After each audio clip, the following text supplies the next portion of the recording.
라디오 땡땡 기도입니다. 오늘 날마다 죽기로 큐티 본문은 구약성경 미가서 1장 1절에서 16절 말씀입니다. 미가서 1장 1절에서 16절 말씀. 오늘부터 우리는 미가서로 큐티를 하게 되겠습니다.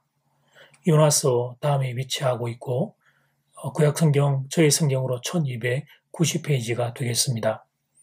미가서는 총 7장으로 되어 있습니다. 같은 선지서이지만 요나서에 비해 미가서는 상대적으로 덜 알려진 말씀입니다. 그래서 간단한 서론 공부를 하도록 하겠습니다. 1절 말씀. 유다의 왕들 요담과 아하스와 히스기야 시대에 모레셋 사람 미가에게 임한 여호와의 말씀, 곧 사마리아와 예루살렘에 관한 묵시라.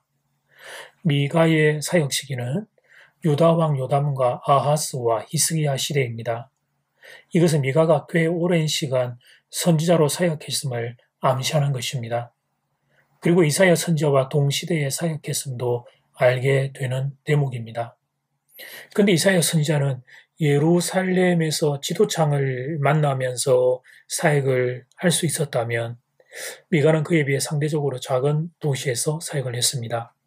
1절에 모레셋 사람이라는 표현이 그것을 암시합니다. 모레셋은 지금도 그렇지만 당시도 그다지 잘 알려지지 않은 작은 동네였습니다. 그리고 미가 선지자는 사마리아와 예루살렘을 동시에 사역했습니다. 사마리아는 북이스라엘의 대표 도시이고 예루살렘은 남유다의 대표 도시입니다. 그래서 미가서를 보면 이스라엘과 유다를 동시에 품고 예언하는 것을 보게 됩니다. 오늘 본문 미가서 1장이 보여주고 있는 가장 큰 교훈은 죄에 대해서는 책임을 져야 한다는 것입니다. 2절과 3절을 보면 하나님이 성전에서 나오십니다. 그런데 축복을 위해 나오시는 게 아니라 심판을 위해 나오십니다. 창조주 하나님의 위험 앞에 버틸 수 있는 것은 아무것도 없습니다. 모든 것이 녹아내리고 무너져 내리게 됩니다. 그 이유는 이스라엘과 유다의 죄악 때문이었습니다. 5절 말씀, 이는 다 야곱의 허물로 말미암음이요 이스라엘 족속의 죄로 말미암음이라. 야곱의 허물이 무엇이며 사마리아가 무엇이냐? 사마리아가 아니냐? 유다의 산당이 무엇이냐? 예루살렘이 아니냐? 여기서 야곱의 허물과 유다의 산당은 우상 숭배를 상징합니다. 그러니까 하나님이 성전에서 나와 심판하시는 이유는 이스라엘과 유다의 우상 숭배 때문이었습니다. 우상이라고 하는 단어가 그래서 7절에도 추가로 기록되어 있습니다. 그리고 7절을 보면 한 가지 죄악이 더 기록되어 있습니다. 그것은 음행입니다. 7절 말씀. 그 세계 우상들은 다 부서지고 그 음행의 값은 다 불살라지며 내가 그 목상들을 다 깨뜨리리니 그가 기생의 값으로 모아선적 그것이 기생의 값으로 돌아가리라. 이스라엘과 유다의 음행이 상식을 뛰어넘었던 것입니다. 남자들이 돈을 주고 여자와 음행을 하면 그 여자들은 우상, 목상을 구입했습니다. 그리고 여자들 뒤에서 보조 역할을 하던 악한 이들은 기생의 값으로 재산을 모았습니다. 당시 이스라엘과 유다가 그랬던 것입니다. 그들을 향하여 미가 선지자가 선언한 결론은 그것이 기생의 값으로 돌아가리라는 것이었습니다. 하나님께서는 이 사마리아가 신전의 창녀들을 고용해서 얻은 재물은 다시 창녀의 화대로 사용될 것이라고 선언하십니다. 침략군이 사마리아의 신전에서 기금속을 취하여 자신의 신전 창녀들에게 화대로 지불할 것을 의미하는 말씀입니다. 기생의 값으로 모은 것이 기생의 값으로 돌아가게 된다는 의미가 바로 이것입니다. 우상숭배와 음행이 오늘 본문을 보면 짝을 이루고 있음을 보게 됩니다. 우상숭배란 하나님을 거부하고 다른 것을 숭배하는 것입니다. 그렇게 하나님을 두려워하지 않게 되면 그 사회에서 두드러지게 드러나는 특징이 있는데 그게 바로 음행과 음란입니다. 안타까운 것은 지금 대한민국이 바로 그러하다는 사실입니다. 하나님을 경멸하고 무시합니다. 하나님 말씀의 세계관을 걷어차고 있습니다. 그러자 두드러지게 드러나는 사회 현상 그것이 바로 음행입니다. 간음죄가 폐지되었고 동성애도 합법화하자고 난리입니다. 가정의 울타리를 물고 성관계를 자유롭게 하자고 난리입니다. 사람들이 음행을 행하고도 부끄러워를 하지 않습니다. 이 나라의 지도자의 자리에 있는 이들이 음행과 음란에 대하여 부끄러워하지를 않습니다. 이것은 모두 하나님을 버린 인생들에게서 나타나는 현상입니다. 우상숭배와 음행은 하나님이 가장 싫어하시는 것인데 그런데 겁 없이 그러고 사는 것입니다. 그런 이스라엘과 유다를 향해 하나님이 하시는 결론적인 선언을 기억해야 합니다. 기생의 값을 모았은즉 그것이 기생의 값으로 돌아가리라. 죄에 대한 책임을 져야 한다는 것입니다. 죄의 삭은 사망이라는 것입니다. 하나님이 선지자를 보내 그렇게 경고하셨지만 그 말씀 안 듣고 끝까지 죄를 행하면 그 죄에 상응하는 심판을 받게 된다고 선언하신 것입니다. 사랑하는 교회 여러분, 사마리아와 예루살렘이 심판을 받았습니다. 그리고 10절부터 16절까지 보면 심판을 받게 될 10개의 도시가 기록되어 있습니다. 하나님의 심판을 피할 수 있는 도시는 아무것도 없다는 것입니다. 죄를 지으시면 죄에 대한 심판을 받아야 한다는 것입니다. 도시 이름만 잠깐 언급하겠습니다. 가드, 사빌, 사난, 베데셀, 마롯, 라기스, 가드 모레셋, 악십, 마레사, 아둘람. 아는 이름도 있고 모르는 이름도 있습니다. 규모가 큰 도시도 있고 작은 도시도 있습니다. 그런데 그런 것 상관없다는 것입니다. 유명하냐, 무명이냐, 크냐, 작냐 상관없다는 것입니다. 죄를 지으면 그 죄에 대해 책임을 져야 한다는 것입니다.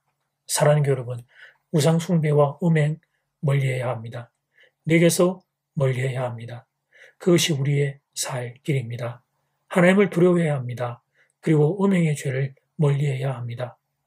하나님에 대한 두려움이 사라지면 곧바로 사람들은 음행에 빠지게 될 것입니다. 인간은 죄인이기 때문입니다. 그런데 잊지 마십시오. 죄에 대해서는 책임을 져야 한다는 사실을. 이제 첫 번째 기도 시간입니다. 받은 말씀과 개인 기도 제목을 가지고 함께 기도하는 시간입니다. 이 시간 다 함께 마음을 모아 주님 앞으로 나아가겠습니다.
이제 두 번째 기도 시간입니다.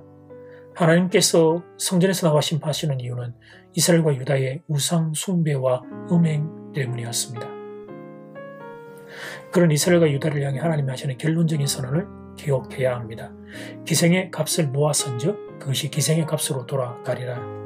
죄에 대하여 책임을 져야 합니다. 이 시간 다 함께 마음을 모아 기도드리겠습니다.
이스라엘과 유다가 하나님의 심판을 받는 죄목을 보았습니다.